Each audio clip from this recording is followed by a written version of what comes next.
koos Taavi Bertmaniga, kes teeb meile töötoa alustava investori ABC. Põgusalt esineja tutvustuse kohta, siis Taavi on investor, ettevõtja, koolitaja. Valdavalt on ta seotud Rahafoorumiga ja Raharaadioga ja siis just nimelt ta on väga palju viinud läbi erinevaid koolitusi siis alustajatele kui ka edasijõudnutele. Ja olgu siis öeldud, väga oluline teadaanne, et töötage aktiivselt kaasa, küsige küsimusi, avaldage arvamust, suhelge, sellepärast et siis esinemise lõpus me koos Taaviga anname kõige aktiivsemale ja parimate küsimuste küsijale sellise raamatu täiesti tasuta ära, mis on siis Taavi Sulest alustava investori käsiraamat. Vot. Aga võtame siis Taavi suure aplausiga vastu.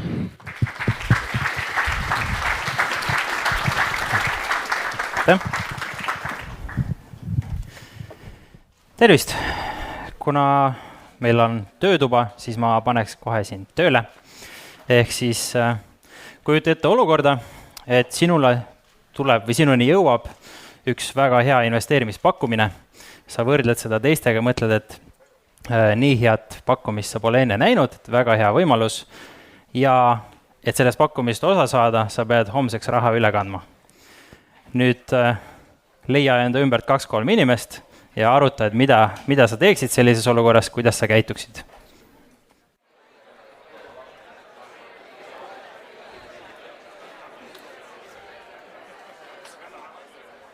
No nii, vaatan, et enamusgrupid on jõudnud mingi tulemuseni. Kas keegi tahab oma mõtteid jagada ja tõstke käsi püsti, siis Markus jookseb mikrofoniga sinna kohe. Tervist. Minu senine kogemus on olnud selline, et kui keegi ütleb, et ruttu, pane raha sisse, muidu jääd sellest investeerimisvõimalusest ilma, siis reeglina on see olnud selline mingi petuvärk ja tavaliselt sa jääd oma rahast ilma. Et ma olen nagu tähele pannud, et alati, kui sa teed otsuse hirmu põhjal, siis on see vale otsus. Mõistlik. On kellelgi veel mingeid mõtteid? Või kes jõudis mingile teistsugusele järeldusele? Väga hea, siis kõigil on põhiõppetund juba kätte saadud. Loodetavasti mitte enda rahaga. Aga minus siis nii palju natukene, et kui ma alustasin umbes nüüdseks äkki 15 aastat tagasi investeerimise või siis investeerimislaadsete tegevustega ja alguses esimesed asjad, kõik mis juhtusid, tootlust väga ei andnud, aga õppetunde andsid. Et ma tegin väga palju rumalusi ja eks ma teen ka tänapäeval rumalusi ja mul on ka päris tihti uute teemade kohta väga rumalaid küsimusi. Nii et kui sina tunned, et sul on mõni rumal küsimus ja sa ei ole investeerimisega näiteks üldse tegelenud, siis see on täiesti loomulik ja see on see koht, kus sa võiksid selle rumala küsimuse ka ära küsida. Sest et parem võib-olla küsida nii-öelda potentsiaalselt rumal küsimus, kui siis rumalalt käituda ja saada õppetunde nagu mina. Et hoiame raha kokku. Ja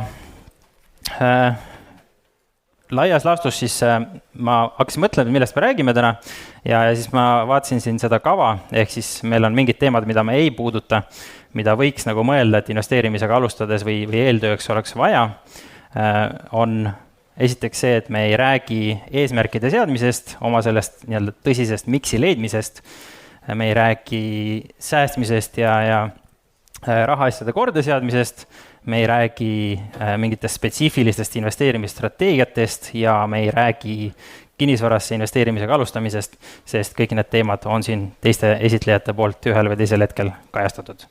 Et siis me ei hakka sinna nagu üksteise jala peale astuma. Aga millest me räägime, on see, et mis asi on investeerimine.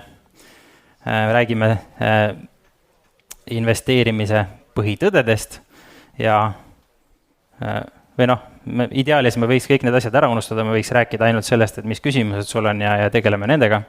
Ehk siis, kui sul on mingi küsimus, mis sind siia tõi, siis kohe varsti tuleb see koht, kus sa võid neid küsima hakata ja me võime ka lõpuni lihtsalt küsimuste ja sellise vestlusvormis teha. Siis tavaliselt on kõige produktiivsem. Aga igaks juhuks on mul siis ka mingid teemad ette valmistatud.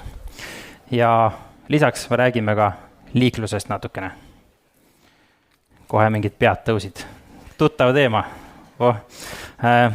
Liiklusest rääkides, siis mul on selline küsimus, või selline harjutus, et kes on kunagi 90 alal mööda sõitnud kellestki, kes sõitis 90-ga, tõsta käsi üles. Nii, hoia käsi üleval. Kes on kunagi kiirusepiirangust kiiremini sõitnud? Linnas 55-ga näiteks. Nii, kes on kunagi istunud kellegi autos, kes on sõitnud niimoodi? Nii, kas on mõni käsi, mis ei tõusnud veel? Kõik käed vist on üleval, eks? Väga hea.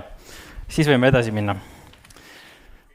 Käsi töötab kõigile ühesõnaga, et kui sul on küsimus, siis proovi ka samamoodi teha, et tõsta see käsi püsti, sest et siin on inimesi palju, ma muidu ei näe, kes see räägib ja Markus tahab mikrofoniga ka joosta, et siis on kuulda ka teistel ka, sest taga muidu ei kuule, kui ees küsib. Aga räägime kõigepealt sellest, et mis see investeerimine on ja siis lähme edasi. Kas keegi oskab juba seletada, mis see investeerimine on? Sest ma tegelikult vaatan, et siin publikus on mingi hunnik inimesi, kes võiksid ise siin lava peal olla. Et ju siis midagi teist praegu ei toimu, aga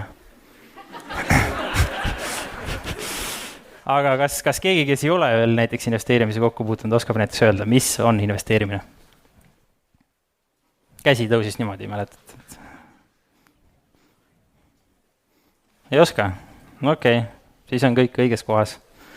Ehk minu selline lihtsustatud arusaam investeerimisest on see, et investeerimine on see, kui sa võtad raha ja sa paigutad seda niimoodi, et sul on põhjendatud ootus sealt rohkem tagasi saada.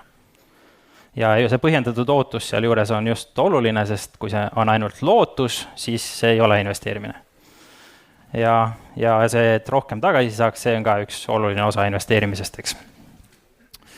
Ja lisaks investeerimine on pikaajaline, ehk siis see, kui sul mõtled, et sa tahad nüüd aasta aega raha kuskile kõrvale panna, siis see ei ole investeerimine. Sest me ei tea, mis aasta pärast saama hakkab ja seda on väga raske nagu ette ennustada. Et see pigem siis läheb kas spekuleerimise, kauplemise või siis ettevõtluse alla, olenevalt, mis sa teed sellega. Aga investeerimiseks ma seda üldiselt ei nimetaks. Ja mis see pikaajalise aspekt sinna juurde annab esiteks seda, et kui sa investeerid sedasi 20, 30 või isegi rohkem aastase perspektiiviga, siis reeglina praktiliselt kõik uudised, mis täna tulevad, on ebaolulised. Kõik hinnaliikumised, mis täna tulevad, on ebaolulised. Et reeglina inimesed ei mäleta isegi, et mingid asjad toimusid 10-20 aastat tagasi. Võib-olla 2020 jääb meelde, et siin on päris huvitavaid sündmusi olnud, aga üldjuhul nende mõju pikaajalisele investeeringule on pigem väike. Ja teine aspekt on see, et kui sa investeerid pikaajaliselt, siis hästi paljudel inimestel on see probleem, et ei saa nagu investeerima hakata, sest et mul ei ole veel seda ideaalset plaani, kuidas asja teha. Et kui sa investeerid 20, 30, 40 aastat, siis tegelikult sul on siin aega seda plaani veel täiustada ja lõputult ümber teha.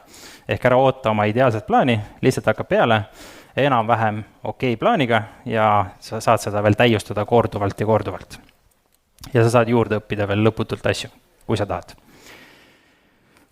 Ja investeerimine ka mingis kontekstis on siis selline mõtteviis, ehk siis seesama mõte ei kehti ainult raha puhul, vaid sa võid mõelda ka sellest erinevates muudes elu valdkondades. Näiteks kulutad energiat selle peale, et teed trenni ja siis sul on pärast rohkem energiat või siis mingi plaanid aega, panustad natukene aega aja planeerimisse, pärast on sul rohkem aega. Et selles mõttes seda võib nagu mõelda mitmes aspektis. Ja enne kui edasi lähme, nüüd on see koht, miks sa siia tulid, mis su küsimus on, tõsta käsi püsti, me võime siin nüüd tund aega täis rääkida. Väga hea, üks mikrofon juba liigub.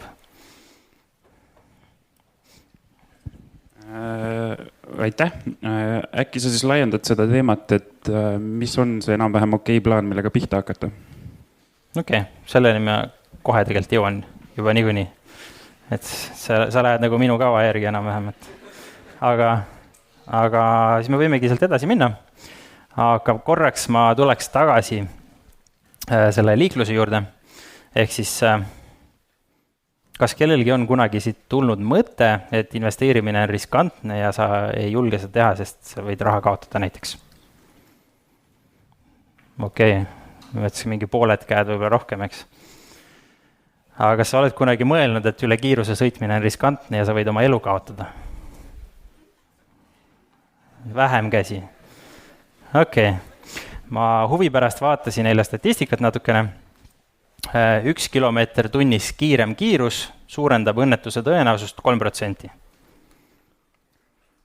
Ehk siis, kui sa sõidad 10 kilti üle, siis ma ei tea, kas see tuleb nüüd liitintressina sinna või on 30%, ühesõnaga mingi umbes kolmandiku võrra on võib-olla tõenäosus suurem õnnetusse sattuda, eks. Et kõik käed tõusid püsti siin, ma vähemalt ei näinud, et ükski käsi ei oleks püsti, ehk enamus inimesi regulaarselt on valmis siin saalis ja ma eeldan, et terves Eestis, arvestades sellega, mis ma liikluses näinud olen, enamus inimesi on regulaarselt valmis oma eluga riskima ja teiste inimeste eluga riskima. Aga oht natukene raha kaotada, liiga riskantne, eks. Et paneks nagu perspektiivi need asjad. Et tegelikult see raha kaotamise risk on lihtsalt hästi lihtsalt mõistetav, eks. Ja seda saad näha ja tegelikult see asi ei ole selles, et see on riskantne, asi on selles, et sa lihtsalt mõtled sellest kuidagi teistmoodi. Et saaks nagu üle sellest ja lähme siis edasi. Aga nagu siin küsimus oli, et mis on siis selline üks lihtne viis, kuidas alustada ja ma selle ainult ühe lihtsa viisi annangi. Kõige lihtsam viis tõenäoliselt ja tõenäoliselt ka enamus inimeste jaoks kõige parema tulemusega viis pikas plaanis ja viis, mis ei nõua praktiliselt absoluutselt ajakulu ja nõuab üsna vähe teadmisi, on passiivne indeksfondi investeerimine. Ja mis see tähendab? Esiteks, et mis asi see indeksfond on? See on sisuliselt selline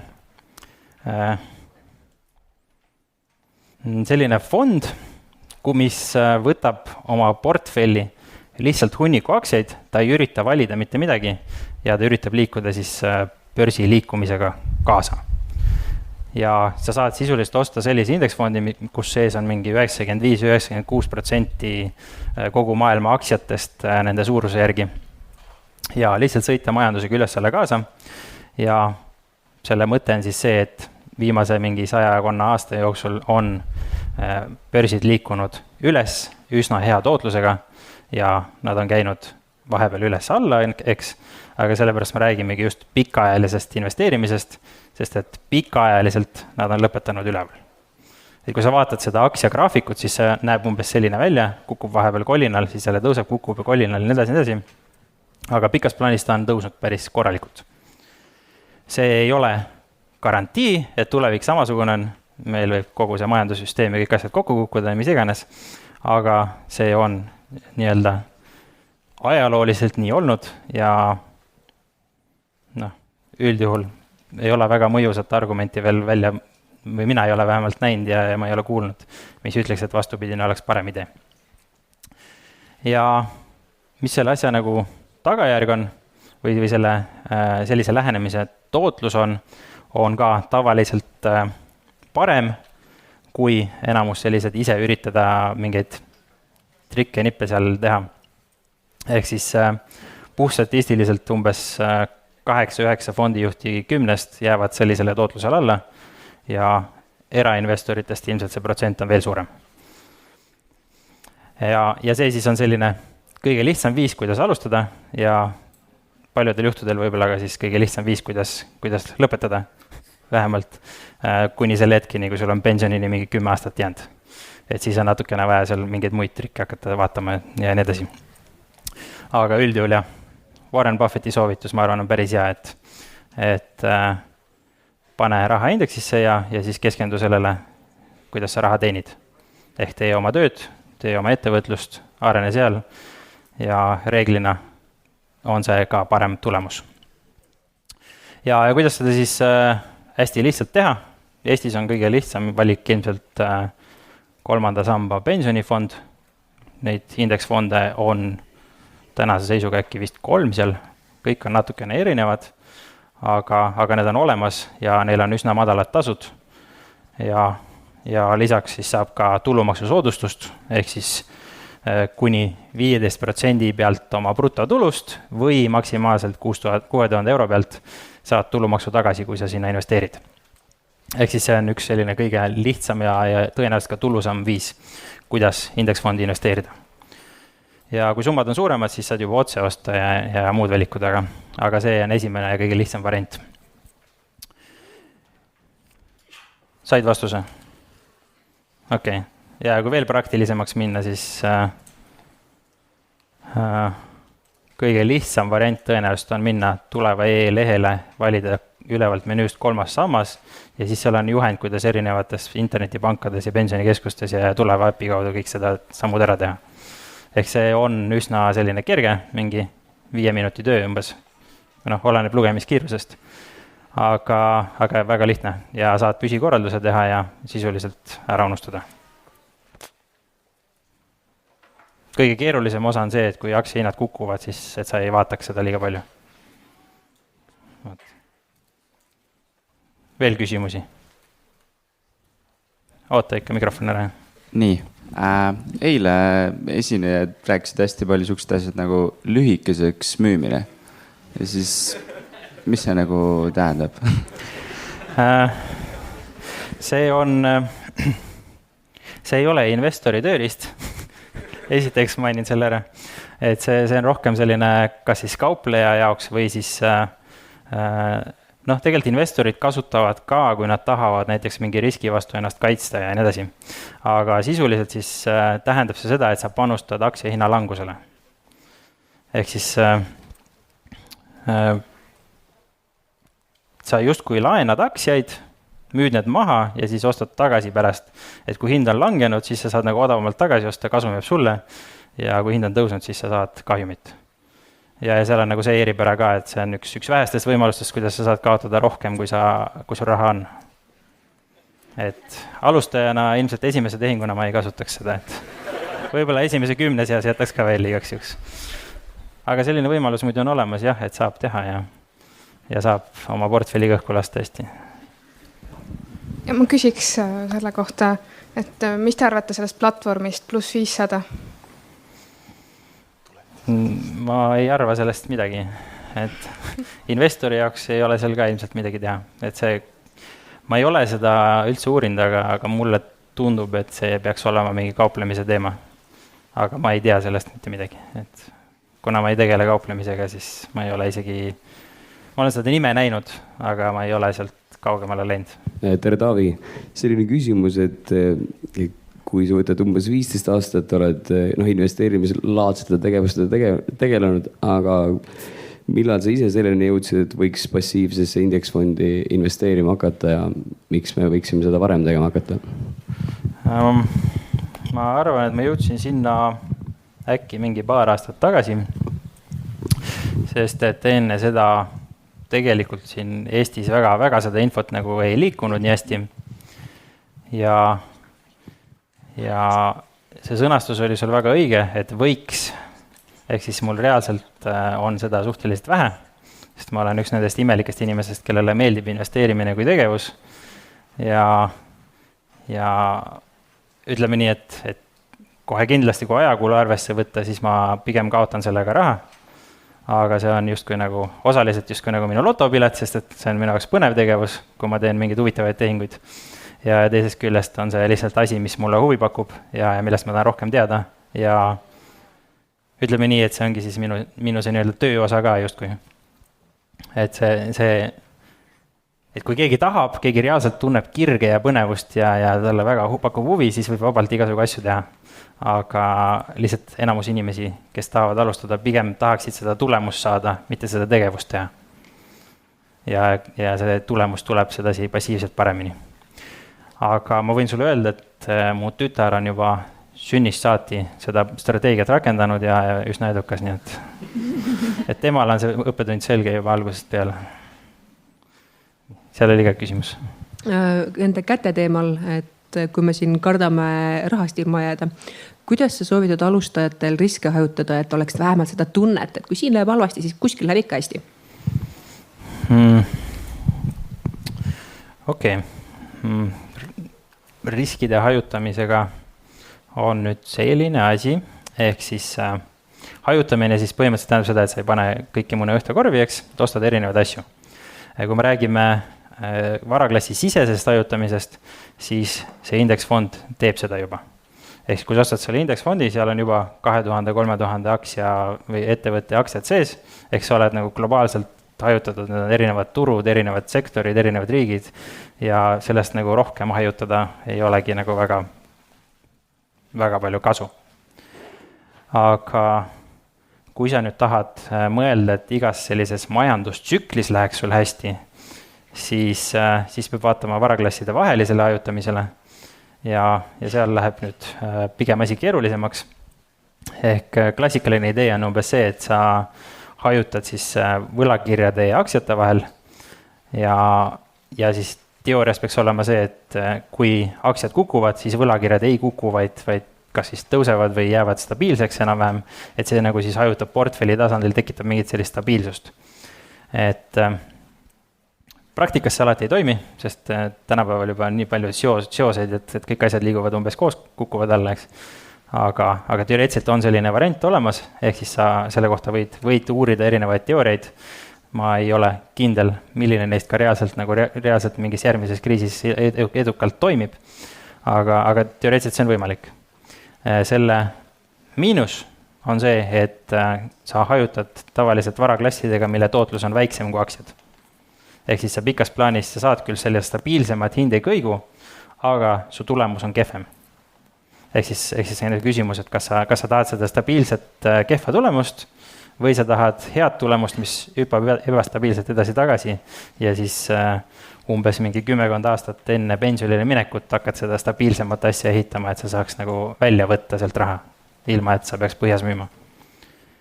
Et mina isiklikult enda seisukohalt, mina olen üsna selline riskitaluv inimene, ehk mina hea meelega sõidan selle tõusud mõõnad kaasa ja loodetavasti saan siis parema tootluse. Sest et mul on nagu suva, et vahepeal hüppab ja kukub ja mis iganes. Et põhjas saab lihtsalt odavamalt juurde osta ja tulemus tuleb parem. Aga jah, kui see reaalselt hakkab sinu und häirima ja tervisele mõjub halvasti, siis kindlasti võib kaaluda sükest hajutamist. Tulles tagasi korjaks nende indeksfondide juurde, siis jättes kõrvale pensionifondid, kas alustaval investoril tasub indeksfondidesse siis investeerida eraisikuna või ettevõttelt ja mis on ühed plussid ja miinused teise ees? Aitäh! Siin ei ole nii ühest vastust, sest et sa saad aktsiatesse investeerida ka läbi investeerimiskonto, mis tähendab, et sa saad maksustamist edasi lükata nii kaugele, kui sa tahad. Ehk siis, kui sa kogud näiteks raha pensioniks, siis sa võid ka eraisikuna vabalt investeerida ja maksukohustus tekib siis, kui sa võtad sealt investeerimiskontolt rohkem raha välja, kui sa sisse oled pannud. Ehk siis see võib tekkida alles kuskil 20, 30, 40 aasta pärast. Enne seda ei ole sul maksukohustust üldse. Ehk seal nagu reaalselt ei teki mingit vahet, kas sa investeerisid nüüd üht või teistpidi. Teisest küljest muidugi, kui su raha on ettevõtte sees, siis nagu selleks, et indeksfondi panna, ei maksa endale palka nagu maksta rohkem, et peale seda tööjõumakse siis hakata investeerima. Et siis on nagu mõistlikum ettevõtte kaudu. Aga see sõltub nagu spetsiaalselt, et mis su plaan on ja nii edasi. Et kus see raha tuleb ja seal on neid nüansse natuke rohkem. Et päris üks ühele vastust nagu ei ole. Ettevõttel on veel üks lisakulu on see, et sa pead leikoodi omale tegema, mis on umbes 50 € aastas. Ja raamatupidamine, mis ei ole väga keeruline. Ja ettevõtte puhul on üks pluss, et kui sa kavatsed seda raha kasutada kunagi tulevikus mingi muu asja jaoks, ehk otsustad näiteks, et aktsiatest aitab küll, ma tahaks nüüd kinnisvara osta, siis sa saad seda raha, aktsiad maha müüa, saad kogu selle raha kinnisvarasse panna. Aga eraisikuna, kui sa müüd need aktsiad maha, siis sa pead tulumaksu vahepeal ära maksma ja sul on väiksem summa. Ehk siis sõltub su plaanist. Et kui sul on väga kindel plaan, et sa hoiad ainult aktsiates pensionini, siis tegelikult ei ole vahet. Aga kui sa tahad vahepeal varaklassi muuta, siis võib seal tekkida maksukohustus ja muud sellisest. keegi tahtis veel küsida, jah? Tere, Taavi. Tere. Ma kasutaksin natuke Google'in ära, et sa ütlesid, vaata, et investeerimiskontot kasutades saab investeerida siis aktsiatesse ja indeksfondidesse. Kas see enam ei ole seda piirangut, et seda saab teha Balti turu aktsiatega, sest vanasti nagu minu arust oli? Ei olnud niisugust piirangut. Ei ole kunagi seda piirangut olnud või? Seal on piirang, et see peab olema finantsvara ja siis seal on mingi pikk nimekiri, mis sinna kõlbab ja mis ei kõlba. Aga enamus aktsiad sobivad sinna. Aga indeksfondid ka? Jah, indeksfondid on ka samamoodi finantsvara enamus. Seal võib olla siuke erand, et kui see on mingi väga eksootiline asi, siis ta ei pruugi sinna minna klassifitseeruda, aga enamus, mis on Euroopas kauplemisel, enamus peaks sinna klassifitseeruma. Väga aitäh. Et kui see just mingit väga-väga eksootilist asja ei võta, siis peaks nagu sobima. Aitäh, Taavi, sulle. Mul on maksustamise osas küsimus, et kui siin ettevõtte versus eraisiku teemaks läks, et kui on eesmärk soetada dividende maksvaid ettevõtteid, toome nüüd Balti börsi ja USA kontekstis, et kui ma nüüd näiteks ettevõtte alt teen seda, saan dividendi, USA puhul siis 15% on see maksumäär, eks ole, mis tuleb ära maksta. Nüüd, kui ma ettevõttena olen selle ära maksnud ja tahan seda enda eraisikuna enda arvele saada, kas ma pean uuesti tulumaksu maksma? Ehk siis topelt maksustama? Tavaliselt küll, jah. See võib isegi 3-kordne olla, et see võib su selle tulupiiri lükata ülespoole ja siis maksuvabastus väheneb ka. Ehk siis teoreetiliselt 3-kordne maksustamine saab tekkida. Ehk siis dividendi aktsiad on eraisikuna. Kui on strateegia osta hoia, siis eraisikuna pigem. Kui sa tahad dividende, siis enamjaolt võib see olla mõistlikum. Oleneb, kui palju see aktsia hind seal tõuseb ja mis seal muud asjad on, aga üldjuhul jah, et kui sa seda topeltmaksustamist ei taha, siis ta võib olla kasulikum selles osas. Muidugi seal vist on see erand, et kui sa ostad 10% ettevõttest ära, Apple'ist vist on raske, aga kui sa 10% vähemalt saad, siis vist saab nagu seda topeltmaksustamist vältida, aga tavaliselt börsi peal seda vist ei juhtu eriti. Keeruline teema, aga konsulteeri maksunõustajaga või mõne raamatupidajaga, eks. Et see nii-öelda see Eesti maksusüsteem läheb nagu päris keeruliseks kohati. Et see tasub selgeks teha. Aga üldjuhul tegelikult, mis ma tahtsin maksustamise kohta üldse öelda, on see, et alustajana tegelikult ei ole see üldse nii suur probleem, et millele üldse mõelda. Ehk siis see natukene nagu selline asi, et sa justkui plaanid hakata ettevõtet asutama ja enne asutamist sa tahad nagu igaks juhuks juristiga konsulteerida, et mida peaks silmas pidama, kui sa oma ettevõtte nüüd Facebookile maha müüd. Et sul ettevõtet veel ei ole, aga igaks juhuks nagu, et mis peaks nagu siis arvestama, et kõigepealt võiks proovida investeerida, võiks mingit tulu teenida ja siis tekib see maksuküsimus. Ja nagu ma ütlesin, investeerimine pikaajaline tegevus, isegi kui sa alguses teed midagi, mis ei ole eriti maksuefektiivne, siis sul on aega seda korduvalt ümber teha, et see ei peaks olema takistus, miks nagu alustada. Ja muidugi maksustamise hetk tekib ka siis mingi pool aastat või 1,5 aastat hiljem tavaliselt, nii et seda on aega ka selgeks teha. Aga lähme siis natukene teema juurde ka, mis mul oli ette valmistatud. Ehk siis investeerimise põhitõed. Ja need on natukene kasulikud, kui neid nagu järgida ja neist aru saada, aga kohati võib-olla on raske ja see esimene põhitõde on ka kõige keerulisem, nii et püüa nagu kuidagi kaasa mõelda. Ehk esimene põhitõde on see, et kui sa teed tehinguid, siis ära keskendu sellele, mis tehingu tulemus oli, vaid keskendu sellele, mis oli see otsustusprotsess seal taga. Ehk kuidas sa selle tehinguni jõudsid.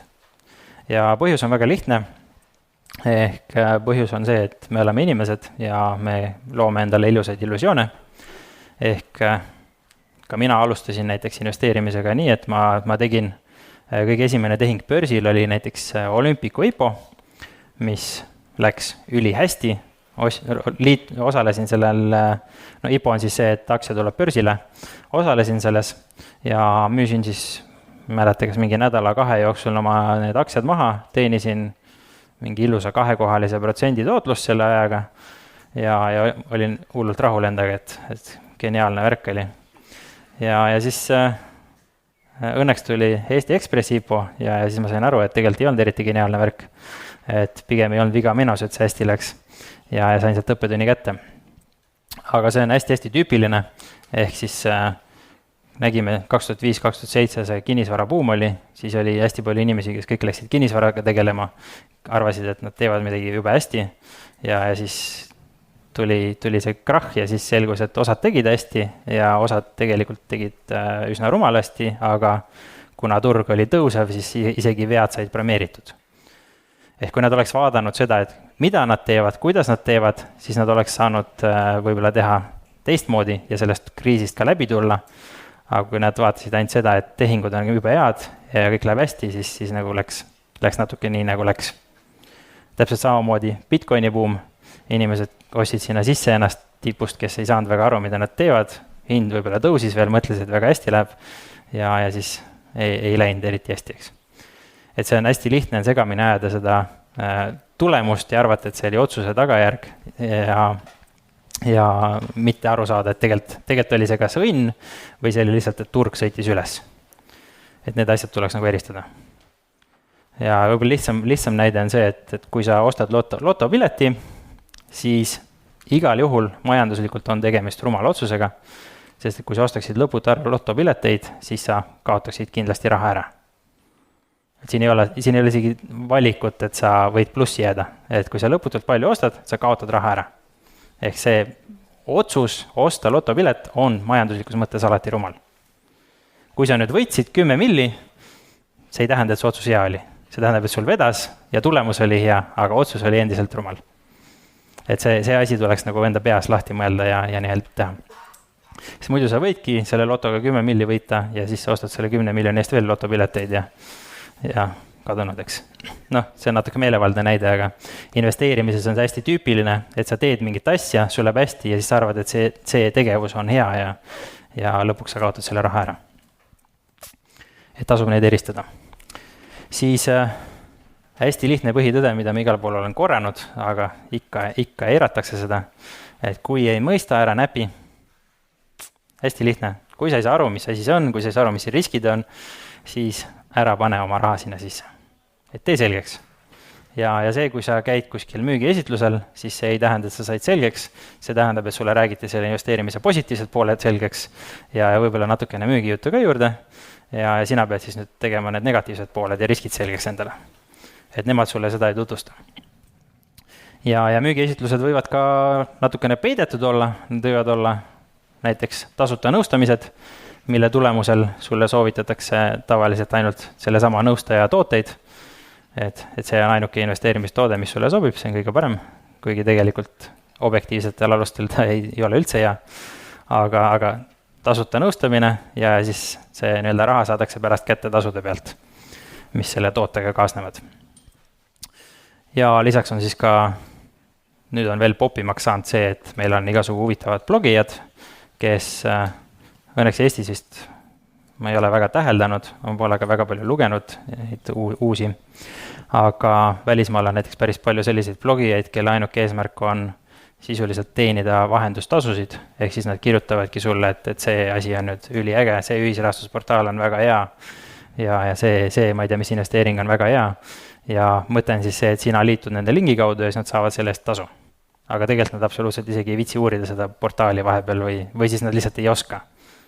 Ja tihtipeale on isegi see sisuturundus siin ostetud, et see artikkel, kus ta kirjutab, et see on väga hea, see on tegelikult ostetud reklaam. Ja alati ei ole märget juures, eks, et see on ostetud. Et selles mõttes tasub nagu üsna allikakriitiline olla. Ja mida siis teha, et kui sa ei mõista, siis ongi 2 valikut. Esiteks ei näpi või teiseks teed selgeks. Ja ma üritasin siis kunagi välja mõelda, et mis see selgeks tegemine võiks nagu olla. Et mis tasemel see selgeks võiks saada, et mõni inimene guugeldab ja loeb 2 lauset, mõtleb, et nüüd saab kõigest aru. Teine inimene loeb 3 raamatut ja 50 teadusartiklit läbi ja siis tekib ikka küsimusi, eks. Et võiks kasutada sellist rusikareeglit, et sõltuvalt nendest summadest, mida sa investeerid, tee umbes sama palju taustatööd, kui sa teed muude ostudega, kus sa sama summasid investeerid. Et kui sa käid poes, teed 10-20 eurot impulssi osta, siis võid vabalt ka 10-20 eurot impulssi investeeringuid teha. Et see ei ole vahet nagu. Et nende ostudega kaotad 20 eurot või investeeringutega kaotad 20 eurot, vahet pole. Lihtsalt investeering võib sulle midagi tagasi tuua, aga see ost tavaliselt ei toeks. Ja kui summad kasvavad, siis muuda seda standardit. Et kui sa ostad omale mingi kalli auto, siis sa ilmselt teed enne eeltööd ja tee investeeringuga samamoodi. Üks lihtne mõte veel on see, et risk ja tulu käivad alati käsi käes. Või mõnikord lasevad käest lahti, aga tavaliselt käivad käsi käes. Ehk kui riski pole, siis ei ole ka mingit tulu. Ja ainuke põhjus, miks sa tulu saad, on see, et seal on risk või siis inimesed tunnevad, et seal on risk. Nii et riski ei maksa ise karta, lihtsalt oluline on see, et sa selle riski eest ka mingit tulu saaksid. Et mõtle selle peale, et risk on su sõber pigem. Sest kui riski ei oleks, siis kõik kohad oleksid nulli riskiga ja nulli intressiga. Kõik kohad oleks põhimõtteliselt pangahoiused, et sul ei oleks mingit tootlust mitte kuskil. Ja põhjus on lihtne, eks, et keegi pakuks ilma riskita sulle 20% tootlust, siis hunnik raha lihtsalt lendaks sinna sisse ja lõpuks see tootlus kukuks nulli. Et ta nii lihtne ongi. Mõnikord juhtub selliseid asju, et risk või see tootlus on liiga kõrge selle riski kohta ja siis see tihtipeale läheb õigesse kohta tagasi, aga tihedamini juhtub sellist asja, et tootlus on liiga väike selle riski kohta, eriti sellistes kohtades nagu ühisrahastus, kus enamus investorid võib-olla ei oska riski hinnata ja kui see hästi populaarseks saab mingi koht, siis kipub juhtuma seda, et see tootlus läheb nii alla, et see ei ole seda riski väärt. Aga üldjoontes sellistel efektiivsetel turgudel enam-vähem, näiteks USA börsil ta võiks enam-vähem nagu üritada tasakaalus olla. Et selles mõttes tasub nagu arvestada sellega ka, et ja siis lisaks tasub meenutada, et see väike rahakaotus ei ole midagi selle kõrval, mis sa liikluses iga päev teed. Et see risk ei ole nii suur. See on ainult raha. Ja riskist nagu edasi minnes, siis ära kunagi kaota raha, on siuke hea põhimõte. Ja Warren Buffettil on ka see teine põhimõte siin juures, et meenuta seda esimest põhimõtet. Et igaks juhuks oleks ikka väga hästi meeles see, et ära kaota raha. Ja kui me räägime sellistest investeerimispõhimõtetest, siis see vist on äkki, ma ütleks, et see võib-olla on ainukene põhimõte, millega praktiliselt kõik edukad investorid ja isegi kauplejad on nõus. Et ülejäänud põhimõtted on sellised, et üks ütleb ühte, teine ütleb teist, sest neil on erinevad lähenemised. Aga see on selline väga universaalne põhimõte. Ja mõte on hästi lihtne. Esiteks sellepärast, et kui sa raha kaotad, sul on seda tunduvalt raskem tagasi teenida. Ehk kui su portfell kukub 10%, kaotad 10% rahast ära, siis selleks, et seda tagasi teenida, sa pead teenima suuremat tootlust kui 10%. Sest su portfell läks väiksemaks. Ehk see tagasi teenimine on tunduvalt raskem. Ja see põhimõte on teisest küljest nagu hea, et see paneb sind alati mõtlema enne tehingut, et mis need riskid on ja kus ma siin raha võiks ära kaotada. Ehk sa siis mõtled selle asja läbi rohkem võib-olla. Ja siin on ka üks selline huvitav erinevus sellele, et mis on kaotus ja mis on nagu teistsugune kaotus, on see, et mõnikord mult küsitakse siis, et aga kui nagu raha ei tohi kaotada, et kuidas siis on võimalik aktsiatesse investeerida, sest et aktsiad ju vahepeal kukuvad ja nii edasi. Et kuidas siis nagu see võimalik seda põhimõtet nagu järgida on, keegi oskab selle kohta midagi. Jah, põhimõtteliselt nii ongi, et siin on nagu erinevus, et kas see kaotus on virtuaalne või see kaotus on nagu reaalne. Ehk kas sa müüd need aktsiad seal kriisipõhjas maha, siis sa reaalselt kaotadki raha, aga kui sa ei müü maha, siis sul on endiselt sama kogus neid aktsiaid, sul on endiselt enam-vähem sama suur osakaal nendest ettevõtetest ja reeglina need ettevõtted on kriisist läbi tulnud, enamus vähemalt.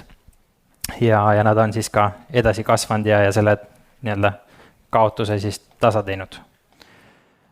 Võib-olla lihtsam mõte selle mõistmiseks on see, et sa ostad omale näiteks 100 000 euro eest kodu ja siis paar aastat hiljem tuleb meil siin kriis, su kodu väärtus kukub 80 000 peale. Kas sa nüüd kaotasid raha?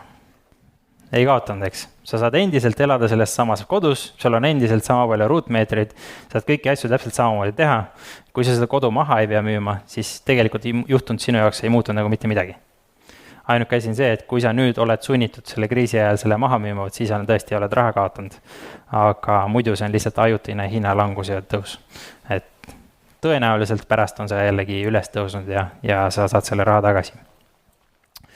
Kui sa just ei ostnud kuskile kaugele eelmise buumi tipus, siis tõenäoliselt on juba hinnad tõusnud samale tasemele. Ja hajutamisest me rääkisime. On kellelegi küsimusi tekkinud vahepeal? Jah. Palju on räägitud siin sellest investeerimisportfelli väärtusest ja erinevatest tüüpidest, kinnisvarasse, aktsiatesse, et mis vahendid, igal ühel on oma Exceli tabel või kus sa seda väärtust ja seda kasvu ja langust ja kõike seda arvutad kogu aeg?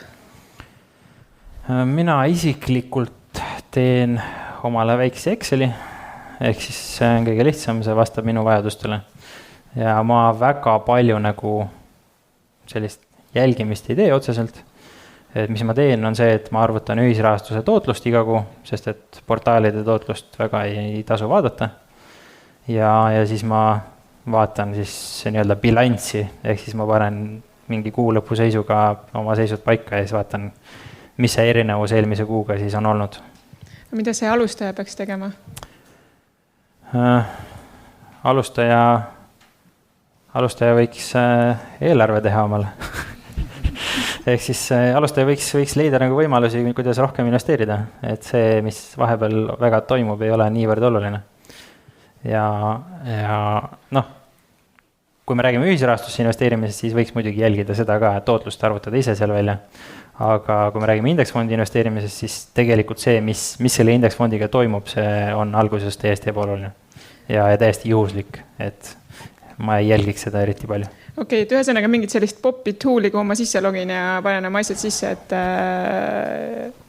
ei ole või ei tea? Kindlasti igasugu tööriistasid on, lihtsalt ma ei kasuta ühtegi neist. Okay. Et see tundub nagu üks lisakohustus, ma ei taha seda. Et neid on olenevalt inimesest, eks need valikuid on päris palju tänapäeval, aga eks igal ühele natukene oma, et mis su eesmärk on sellest lähtuvalt.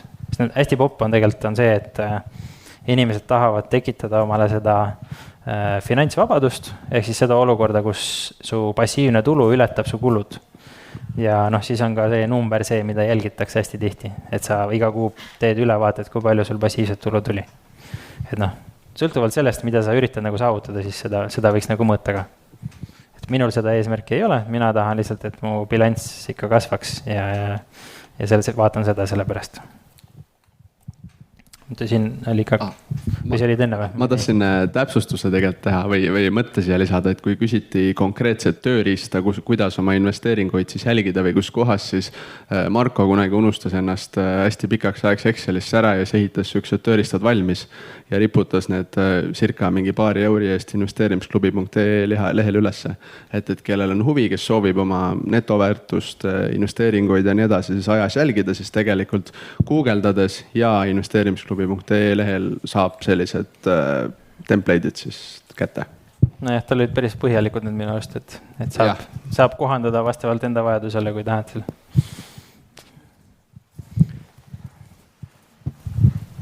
Mul oli küsimus selle esimese põhimõtte kohta, et kui sa oled tõesti algaja investor, et sellest sinu lotopileti näites sai nagu väga hästi aru, et et see ongi halb otsus nagu see lotopileti ostmine.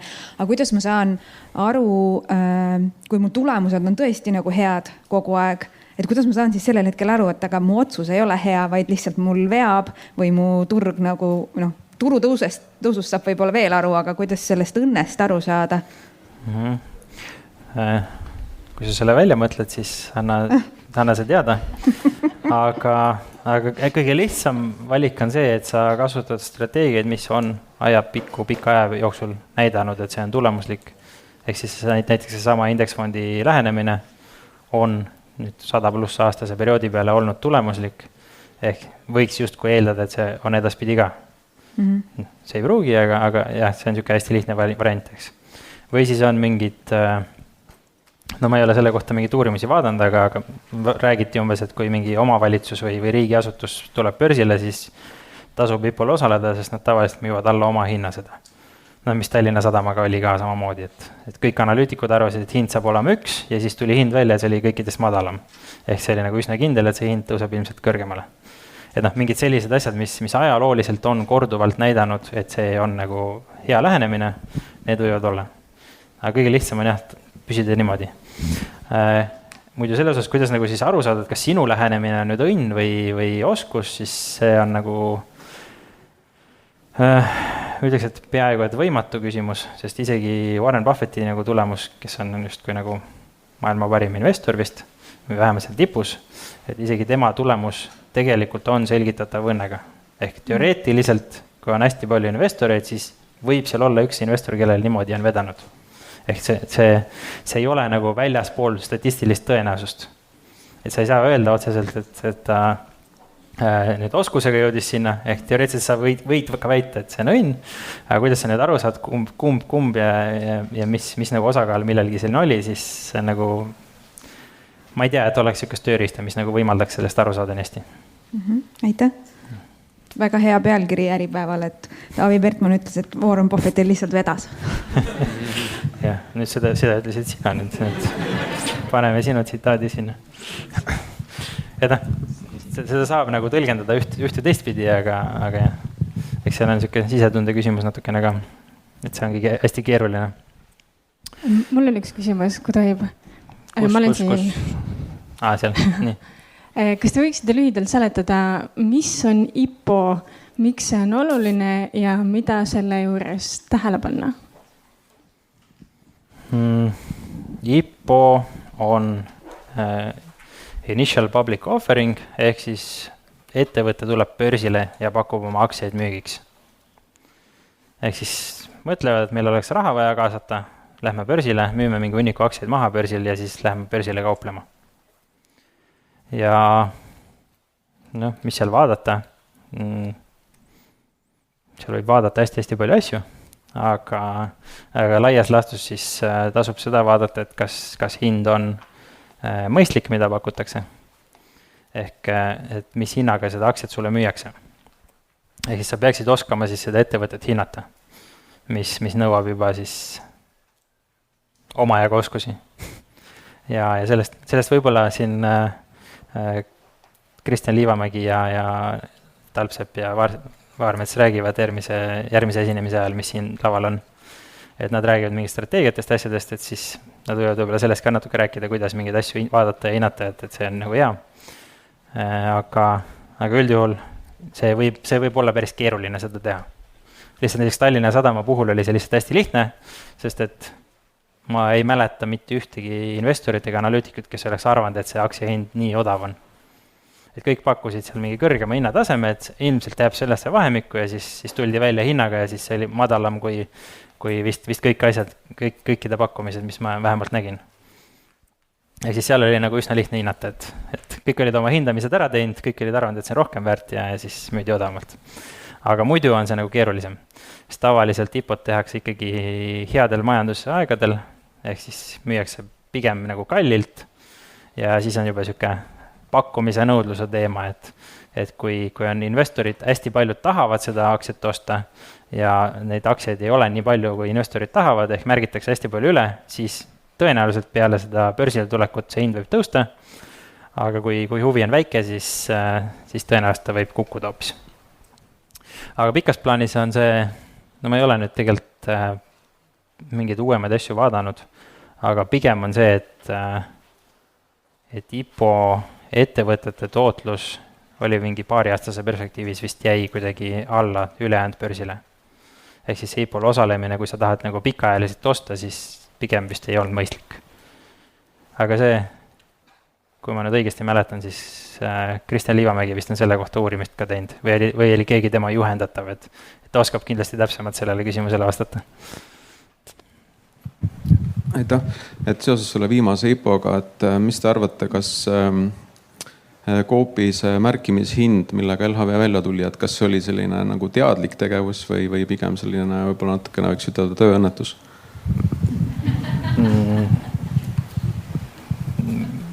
ma ei oska kommenteerida, mis nende otsused seal taga olid. Ei ole mul siseinfot.